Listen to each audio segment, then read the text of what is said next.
The Boeing 777 shuddered through turbulence at 39,000 feet, somewhere over the North Atlantic.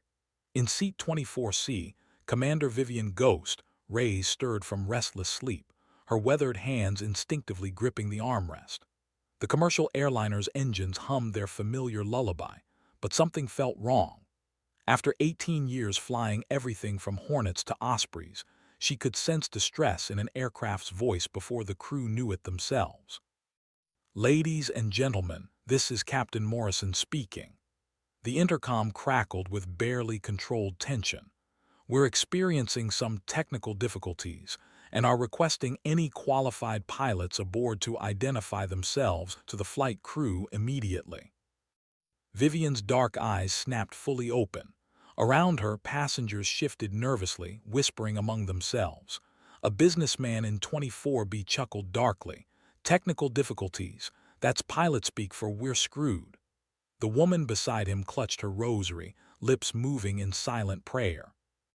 The flight attendant's voice followed, strained but professional. "If you are a licensed pilot, please press your call button now." Vivian hesitated for exactly 3 seconds. She wasn't supposed to be here, should have been home in Pensacola by now, buried in paperwork and the suffocating routine of her desk job at Naval Air Station. Instead, she'd taken emergency leave, fleeing ghosts that followed her from Afghanistan to an empty apartment that echoed with memories of Miguel. Her wedding ring, removed 6 months ago, had left a pale band on her finger that makeup couldn't hide. She pressed the call button. The young flight attendant hurried over, relief flooding her face. "You're a pilot." "Naval aviator, Commander Vivian Reyes, retired." The words tasted bitter. Forced retirement at 42 wasn't retirement, it was exile. "Thank God, please come with me." As Vivian unbuckled her seatbelt, the businessman snorted. "Great, we're putting our lives in the hands of some washed-up lady pilot." His companion shushed him, but the damage was done. Other passengers craned their necks to stare at the compact woman in jeans and a faded Nationals t-shirt walking toward the cockpit. They saw what they expected to see. Middle-aged, unremarkable, probably flew cargo planes or trainers. They couldn't see the distinguished flying cross hidden beneath her shirt, or the scars from ejecting over the Hindu Kush when her FA-18 took shrapnel from a surface-to-air missile. They couldn't see the 200 combat missions, the Purple Heart, or the nickname that had followed her through 3 deployments, Ghost, because she could disappear into the sky and reappear behind enemy lines before they knew what hit them. But Captain Morrison would see it the moment she walked into his cockpit. Some things you recognized instantly in another pilot's eyes: competence, steel, and the particular kind of calm that only came from dancing with death and leading. The aircraft shuddered again, more violently this time. In the galley, coffee cups rattled against their saucers like nervous teeth. Whatever was happening up front, it was getting worse. Captain Morrison looked up as Vivian entered the cockpit, his face pale with stress. First Officer Janet Walsh sat rigid in the right seat, her hands moving across controls with practiced efficiency that couldn't quite mask her growing panic. The instrument panel told a story written in red warnings and amber cautions: hydraulic pressure dropping, flight control anomalies cascading across multiple systems. "Commander Reyes," Morrison said, his voice tight, "thank you for coming forward. I need to know your qualifications." 18 years naval aviation, FA-18 Super Hornet primarily, some transport time in C-130s and V-22 Ospreys, multi-engine rated instrument current. She kept her voice steady, professional. "What's the situation?" Walsh turned in her seat, relief and skepticism warring in her expression. "We lost our primary hydraulic system about 20 minutes ago. Backup system is showing intermittent pressure loss. Flight controls are getting sluggish, and we're having trouble maintaining altitude and heading." Morrison gestured to the center console. "The problem started as a minor hydraulic leak, but it's cascading. We're flying essentially manual reversion, old-fashioned muscle and trim tabs. Commercial aircraft aren't designed for this kind of hands-on flying. Vivian studied the instruments, her mind automatically processing the data. Oil pressure normal, engine parameters within limits, but the hydraulic system failures were creating a domino effect through the flight control computers. She'd seen similar failures in military aircraft, but those were built to be flown manually. This Boeing was a digital bird, dependent on computer-assisted controls. Fuel status, she asked. 4 hours remaining at current consumption, Walsh replied. We were en route to London Heathrow, but we're diverting to Gander in Newfoundland. Problem is, we're not sure we can execute a precision approach with these control issues. Through the cockpit windows, the Atlantic stretched endlessly below, a steel-gray canvas broken only by whitecaps that looked like scattered rice from this altitude. Vivian had flown over this same ocean countless times, but never as a passenger, never as a bystander watching someone else fight for control of a dying bird. May I? She gestured toward the jump seat behind the captain. Morrison nodded gratefully. Please, any insights you can offer would be appreciated. As Vivian settled into the observer's seat, she felt the familiar weight of responsibility settling on her shoulders. Through the bulkhead door, she could hear the murmur of nervous passengers, the crying of a child, the forced cheerfulness of flight attendants trying to maintain calm. 247 souls aboard, counting crew. In Afghanistan, she'd been responsible for her wingman, maybe a few Marines on the ground. This was different. The aircraft lurched suddenly to the left, and Morrison wrestled with the controls to bring it level. She's getting away from me, he muttered. The radio crackled with air traffic control from Gander approach. United 847, Gander Control. We have emergency equipment standing by. What is your current status? Morrison keyed the radio. Gander Control, United 847. We have progressive hydraulic failure, flight controls compromised. Requesting vectors for ILS approach runway 03. We have a qualified military pilot aboard assisting. The voice from Gander was calm, professional. United 847, roger. Vectors coming up. Weather is overcast, ceiling 800 feet, visibility 2 miles in light snow. Winds 020 at 15, gusting to 25. Be advised, runway conditions are good, emergency equipment is in position. Snow, low ceiling, crosswinds. Vivian had landed fighters in worse conditions, but never in an aircraft this size, this heavy, with controls this degraded. She watched Morrison's technique, noting how he was over-controlling, fighting the aircraft instead of flowing with it. Captain, she said quietly, may I make a suggestion? His response came through gritted teeth as he fought another uncommanded role. At this point, Commander, I'll take any help I can get.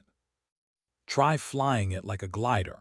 Big control inputs, but smooth and deliberate.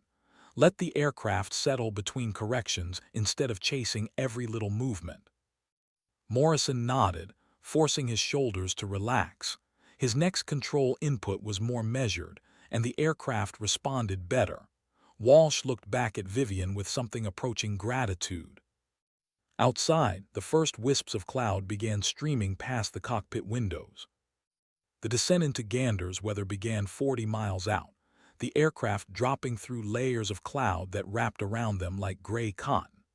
Vivian watched the instruments over Morrison's shoulder, noting how the control responses became more sluggish as their airspeed decreased. The hydraulic system was dying slowly, each mile costing them precious control authority. United 847, Gander approach. Turn left heading 040, descend and maintain 4,000 feet. You're 8 miles from the outer marker. Walsh worked the radios while Morrison focused on flying. Gander approach, United 847, left to 040 down to 4,000. We're experiencing significant control difficulty. Request priority handling. United 847, you are cleared straight in ILS approach runway 03. Emergency equipment is standing by. Report outer marker inbound. Through the cockpit windscreen, the world had disappeared into a gray void. Only the green glow of instruments provided reference, numbers and needles that told the story of their gradual descent toward an invisible runway carved into the Newfoundland wilderness. Morrison's hands moved constantly on the yoke, making small corrections that seemed to have delayed effect. "It's like flying through molasses," he muttered.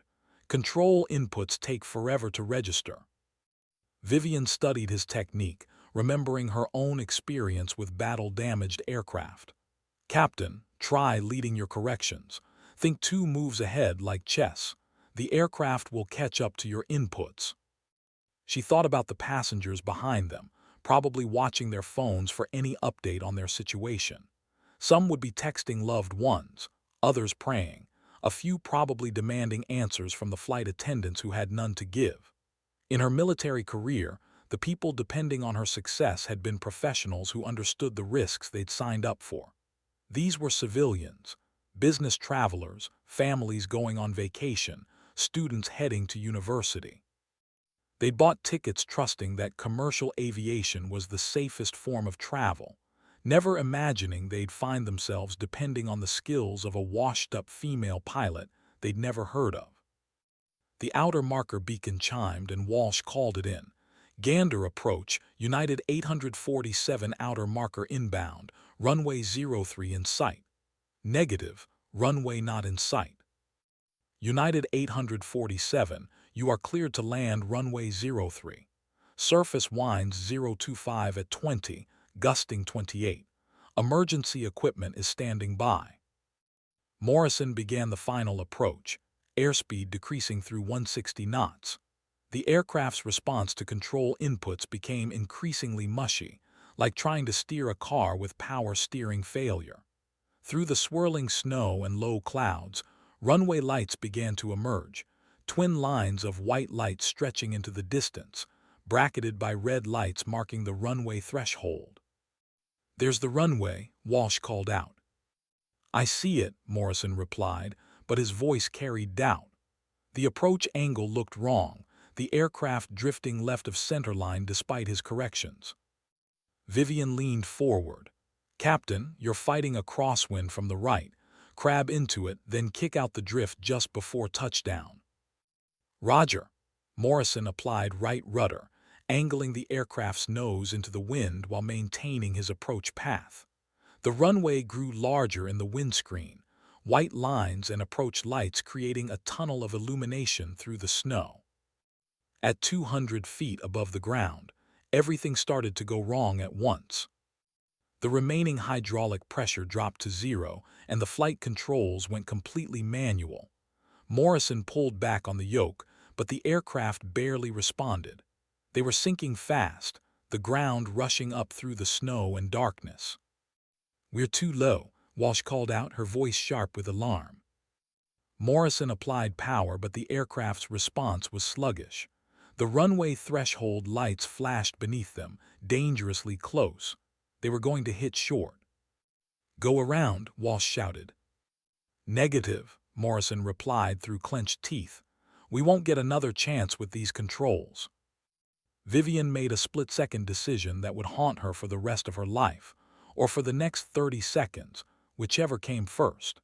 She reached over Morrison's seat and grasped the yoke, adding her strength to his as they fought to raise the aircraft's nose.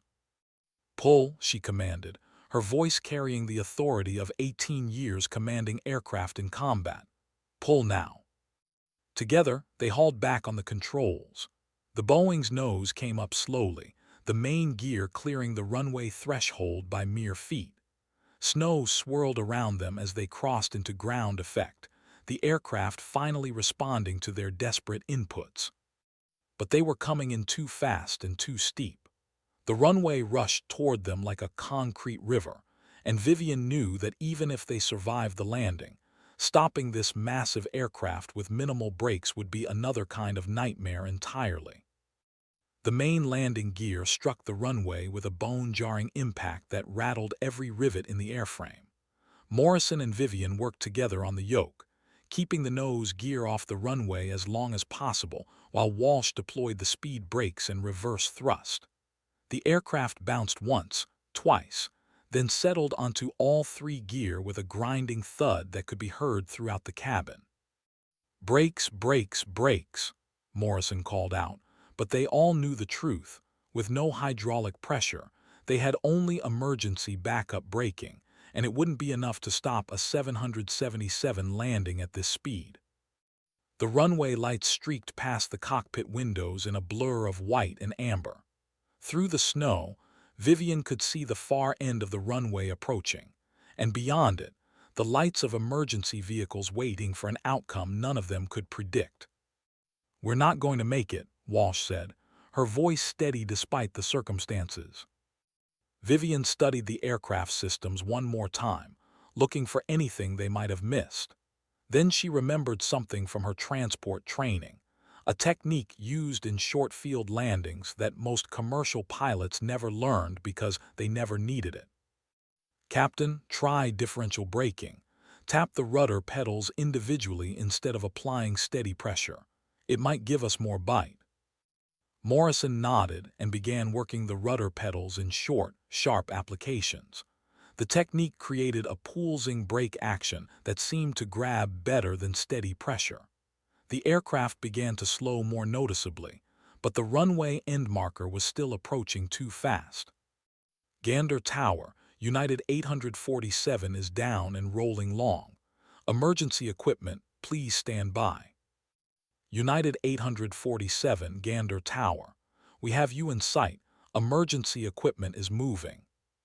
The aircraft finally ground to a stop with less than 500 feet of runway remaining. For a moment, the cockpit was completely silent except for the sound of cooling engines and the whistle of wind through the door seals. Morrison slumped back in his seat, his face pale and drawn. Walsh began running through the shutdown checklist with shaking hands. Vivian unbuckled from the jump seat and stood, her legs unsteady from adrenaline. Through the side window, she could see emergency vehicles surrounding the aircraft, their red and blue lights painting the snow in patriotic colors. "Nice landing, Captain," she said quietly. Morrison turned to look at her, and for the first time since she'd entered the cockpit, she saw something other than stress in his eyes. "Commander, I couldn't have done it without you. That last-second help on the yoke, you saved us all." "We saved us all," Vivian corrected. "You flew the approach, I just added a little muscle when you needed it." But they all knew the truth. In those final seconds, when the aircraft was sinking toward the runway threshold, it had been Vivian's experience with manual reversion flying, her understanding of aerodynamics, and her split-second decision to grab the controls that had made the difference between a successful emergency landing and a smoking crater in the Canadian wilderness. The cabin door opened, and Captain Morrison made the announcement that 247 people had been praying to hear. "Ladies and gentlemen, welcome to Gander, Newfoundland. Emergency equipment is standing by as a precaution, but the aircraft is secure and we will be evacuating via the main cabin doors. Please leave all carry-on baggage behind and follow the flight attendant's instructions."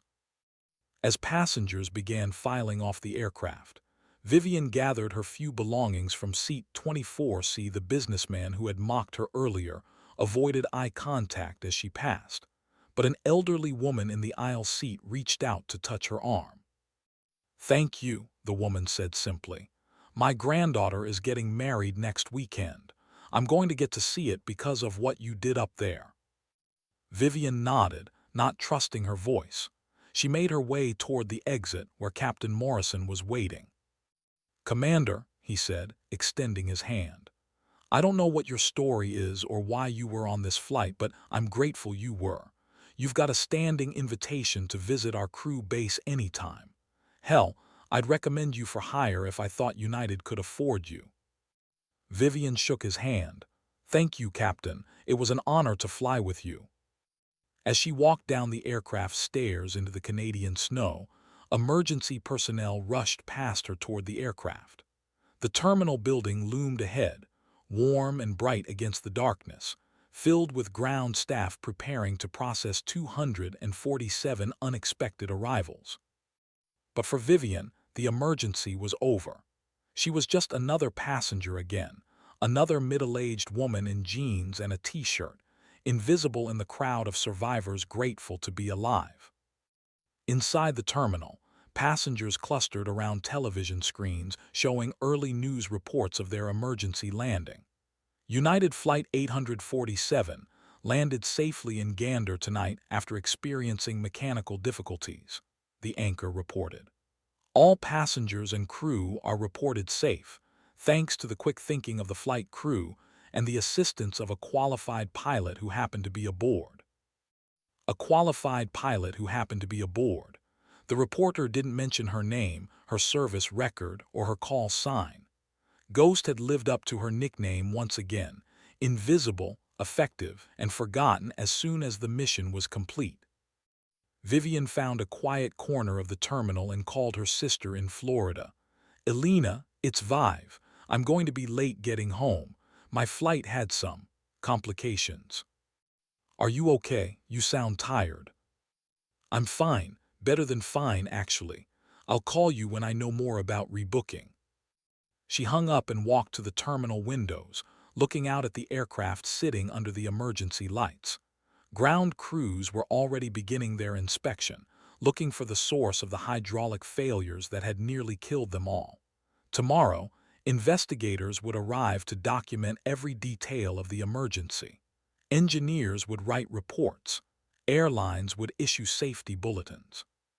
But tonight, 247 people were alive, because a washed-up lady pilot in seat 24C had been in the right place at the right time with the right skills.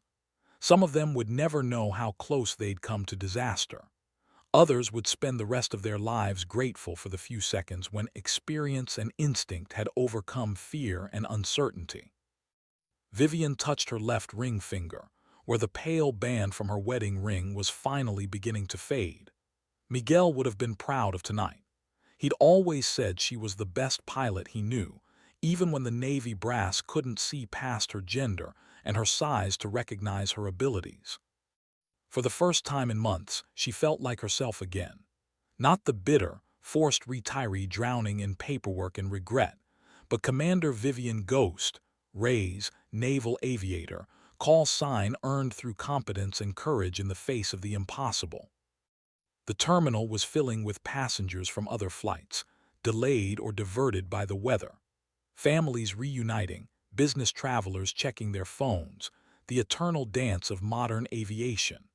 None of them looked twice at the woman in the corner, staring out at the snow-covered runway, where a 777 sat under the lights like a wounded bird that had somehow found the strength to make it home.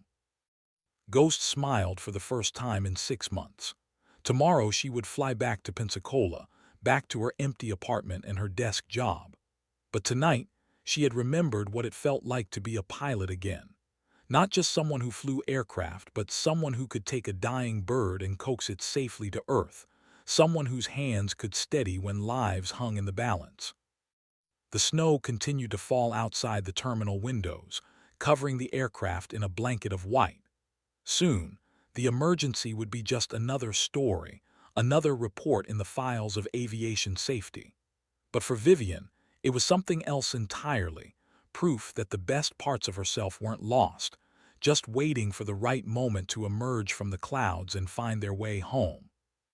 In the morning, investigators would interview her, asking for her account of the emergency. She would give them the facts, stick to the technical details, and downplay her role as much as possible. That was her way. Let the mission speak for itself, stay in the shadows, and disappear back into the sky. But tonight, in the quiet of the Gander terminal, she allowed herself a moment of pride. Ghost had answered the call one more time, and she had delivered. Some things, once learned in the crucible of combat and service, never left you. They might go dormant, buried under disappointment and bureaucracy and the weight of ordinary life, but they were always there, waiting for the moment when they were needed most.